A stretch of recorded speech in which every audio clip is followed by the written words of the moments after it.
नमस्कार दोस्तों, स्वागत है आप सभी का आपके चैनल उज्जवल नेट क्लासेस में। मैं उज्जवल कौर। आज की इस वीडियो में मैं आपको मेरा जो तरीका था आंसर की को चेक करने का वो आपके साथ में शेयर करने वाली हूँ, क्योंकि बहुत से जो स्टूडेंट्स हैं उनकी मुझे रिक्वेस्ट भी आई थी कल कि कैसे चेक करना चाहिए। तो ये मेरी तरफ से एक इजी वे है। सब में ज़्यादा जो इजी वे मुझे लगता है उससे ज़्यादा इजी नहीं हो सकता है। आप सभी जानते होंगे कि जो आपकी रिस्पॉन्स शीट है और जो उनकी तरफ से आई हुई आंसर की होती है उसमें जो क्वेश्चन आईडी दिए होते हैं और आपके जो क्वेश्चन आईडी है उनका सीरियल एकदम से अलग होता है, जो उनका सीक्वेंस होता है।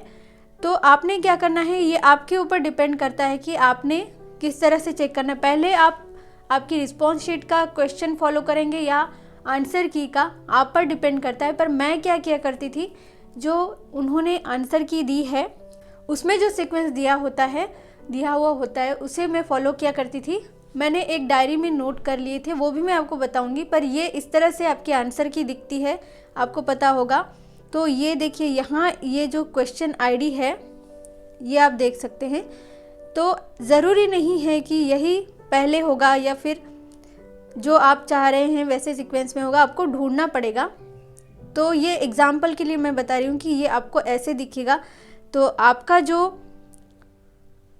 दिया हुआ आंसर है वो यहाँ होगा, आंसर गिवन। तो उसका जो आईडी है, देखिए ऑप्शन आईडी आपने ये सिलेक्ट किया है, यहाँ आप देख पा रहे होंगे। मैं टिक नहीं कर पा रही हूँ पर आप समझ लीजिए। तो जैसे यहाँ बता देती हूँ मैं आपको, ये ऑप्शन आईडी आपने सिलेक्ट किया है ऊपर के क्वेश्चन का।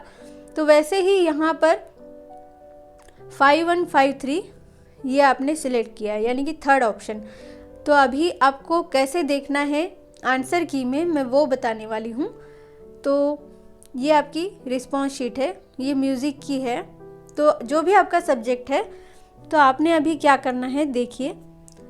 फ्रेंड्स, मैं आपको सजेस्ट करूँगी कि आप अकेले ना चेक करते हुए किसी की हेल्प ले सकते हैं, फैमिली में आपके, या फिर किसी फ्रेंड को बुलाकर एक दूसरे की हेल्प कर लीजिए किसी फ्रेंड को लेकर।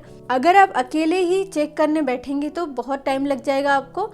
पर अगर कोई साथ में हो, वैसे फैमिली मेम्बर्स को हो सकता है थोड़ा सा बोरिंग लगे, पर उनकी हेल्प ज़रूर लीजिएगा। सिर्फ आपको डिक्टेट करना है उन्होंने या फिर आपने कि क्वेश्चन आईडी ये है, फिर उसका करेक्ट ऑप्शन क्या है और आपने क्या दिया है। तो चलिए देख लेते हैं कि डायरी में कैसे नोट करना है आपने उसे। ये देखिए फ्रेंड्स, इस तरह से नोट कर लेना है आपको। जैसे आपको आंसर की में 3 सेक्शंस दिख रहे होंगे कि सब्जेक्ट कौन सा है, क्वेश्चन आईडी और करेक्ट ऑप्शन या फिर ऑप्शंस। तो सब्जेक्ट मैंने यहाँ पर म्यूज़िक लिख दिया है, पर आपके जो क्वेश्चन आईडी है उसके पहले ये सीरियल नंबर नहीं होगा, ये आपको डालना है आपके सहूलियत के लिए कि आपको पता चले कि कितने क्वेश्चंस हो गए हैं आपके। तो इस तरह से आपको समझ में आएगा। ये जैसे मैंने 10 क्वेश्चंस यहाँ पर मेंशन किए हैं आपको समझाने के लिए सिर्फ। तो इस तरह से आपको पूरे 150 क्वेश्चंस नोट करने हैं, क्वेश्चन आईडी और करेक्ट ऑप्शंस के साथ में जो आंसर की में दिए हैं। तो ये म्यूज़िक का पेपर है, तबला परकशन जो जिसे हम कहते हैं उनका है ये, हमारे एक स्टूडेंट का। तो इसमें जो पहला है क्वेश्चन आईडी 1261 और इसका करेक्ट ऑप्शन दिया गया है 5041। तो आपने जो आपकी रिस्पॉन्स शीट है उसमें चेक करना है कि 1261 कहाँ है, या फिर उसमें जो फर्स्ट क्वेश्चन दिया गया है उसका क्वेश्चन आईडी भी आप इसमें ढूंढ सकते हैं। तो मैं यही सजेस्ट करूंगी कि आप इसके हिसाब से चले। यहाँ जो क्वेश्चन आईडी दिया है उसे आपकी रिस्पॉन्स शीट में आपने ढूंढना है, और फिर अगर आपका इससे मैच करता है आंसर तो आपने ऐसे टिक कर लेना है। अगर गलत है, आपने जो आंसर दिया है, आंसर गिवन का जो आईडी है मैच नहीं कर रहा है, तो आपने ऐसे करना है। और फिर लास्ट में आपको जितने भी आपके टिक मार्क्स हो रहे हैं राइट वाले, उन्हें काउंट करना है और फिर नोट कर लेना है आपका स्कोर। तो ये मेरी आसान ट्रिक है आंसर की को चेक करने की। तो आई होप आपको ये हेल्पफुल लगी होगी। तो मैं किस तरह से, पहले तो आपको ये 4 डिजिट में दिखाई दे रहे हैं आंसर्स। क्वेश्चन आईडी पहले 10 डिजिट के हुआ करते थे, तो मैं पहले जो 3 लास्ट के डिजिट हुआ करते थे वो लिखा करती थी। वैसे ही यहाँ पर मैंने समझने के लिए और टाइम सेव करने के लिए लास्ट के 2 डिजिट लिखे हैं, क्योंकि ये सब तो कॉमन है सब में। और जैसे ही अगर 1300 शुरू होगा तो 13 करना है, और यहाँ पर सेम है इसलिए मैंने रिपीट नहीं किया है, लास्ट के 2 डिजिट लिखे हैं। और करेक्ट ऑप्शन का आईडी तो आपको पूरा लिखना होगा क्योंकि इसमें कोई गड़बड़ नहीं होनी चाहिए। और 2 बार चेक कीजिए आप, ऐसा नहीं कि एक बार आपने चेक कर लिया तो हो जाएगा, आपको 2 बार चेक करना होगा ताकि कोई मिस्टेक ना हो आपके मार्क्स काउंट करने में।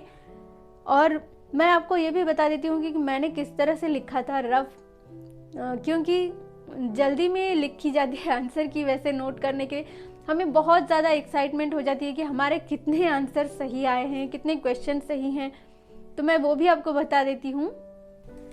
ये देखिए फ्रेंड्स, ये मैंने इस तरह से जो दिसंबर 2019 का जो पेपर था वो मैंने ऐसे चेक किया था, आप देख पा रहे होंगे। ये जो लास्ट के 3 डिजिट है वो लिखे थे ऐसे, और ये सीरियल नंबर 1 2 3 4, इससे समझेगा हमें कि हम कितने क्वेश्चंस नोट कर रहे हैं। तो ये देखिए ऐसे लिखी थी और ऐसे चेक किया था, जैसे ये अगर करेक्ट है तो इसे राइट मार्क दिया, फिर ये रॉन्ग है तो इसका जो करेक्ट ऑप्शन था वो मैंने सामने नोट कर लिया था। तो जो भी आपके गलत हो रहे हैं वो भी आप देख सकते हैं कि ये इतने रॉन्ग हुए हैं, ये उसका सीरियल नंबर है 17 18 19, ये रॉन्ग होने वाले क्वेश्चंस की संख्या है। तो ऐसे भी आप कर सकते हैं। देखिए, तो ऐसे चेक की थी मैंने आंसर की, ये रफ मेरा बता रही हूँ आपको, आप अच्छे से नोट कर लीजिए, चाहे तो आप 2 बार भी लिख सकते हैं अगर कुछ गलती हो रही। तो फ्रेंड्स, यही एक ईजीएस्ट वे था आंसर की को चेक करने का। जैसे ये 10 डिजिट आपको दिख रहे हैं तो इसमें से ये लास्ट के 3 डिजिट लिखे हैं। तो ये फर्स्ट पेपर के 50 क्वेश्चंस थे, आगे जो थे वो सेकंड पेपर के हैं। तो ऐसा आपको लिखना है। आई होप आपको ये समझ में आया होगा, हेल्पफुल लगी होगी वीडियो, और आंसर की चेक करने में आपको कोई दिक्कत नहीं आएगी। तो इससे इजीएस्ट वे और कोई नहीं हो सकता है फ्रेंड्स। तो आप बता सकते हैं, अपने स्कोर शेयर कर सकते हैं कमेंट बॉक्स में, ताकि और भी जो स्टूडेंट्स कंपेयर कर पाएँ कमेंट को देखकर कि हमारा इतना स्कोर है। और जल्द ही मैं कोशिश करूँगी कि कौन कौन से क्वेश्चंस को चैलेंज करना है म्यूज़िक सब्जेक्ट के लिए।